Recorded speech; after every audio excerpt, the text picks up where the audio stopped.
Today we're going to talk about what happens when the education system tells you that teaching children how to think is irrelevant. Come with me to 2018 when I took my first e-school to the Department for Education for accreditation. They rejected it. Not once, not twice, thrice. 3 times they told me our school didn't look like a school for children. They said it looked more like a university. They told us that we couldn't teach life skills as real subjects, that we couldn't personalize learning for creative children, that we couldn't move away from national assessments. They emphatically said teaching children how to think is not relevant. That sentence stayed with me for years. That moment was devastating because what I was building wasn't radical. It was human. It was for our children. I wanted them to grow in a world that values their spark, not just their scores.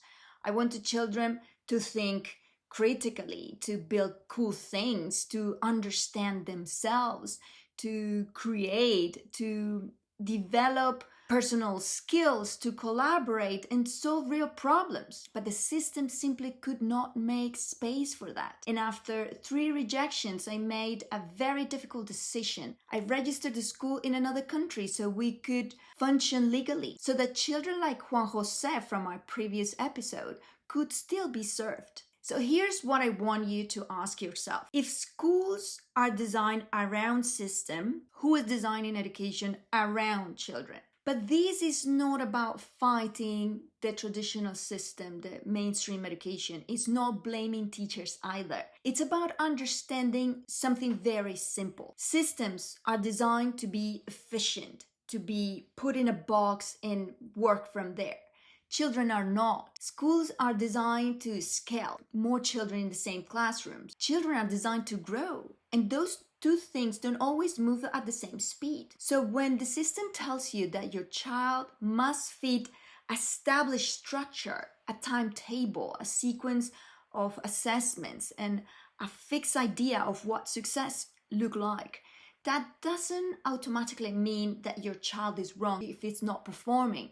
It simply means that the system was never designed for a diversity of minds. Moreover, if teaching children how to think is considered irrelevant in some structures, then thinking becomes your responsibility as a parent, not to replace a school, but to balance it. So what can you do to create that thinking ability in your child? You can ask your child, what did you do today that impacted you? What problem did you try to solve? What did you build? What did you improve? What idea did you have that nobody asked you for? What would you change about how you learned today? Those questions quietly train thinking.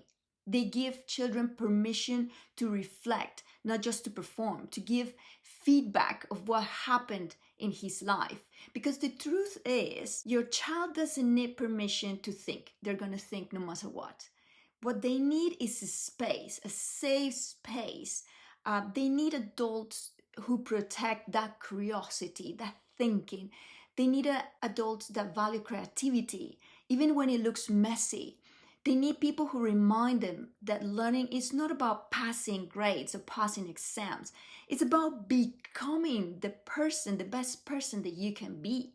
So I leave you with one simple question today. Where in your child's life right now could you protect thinking instead of performance? That one change can quietly reshape how your child grows up in this world. So let's do it.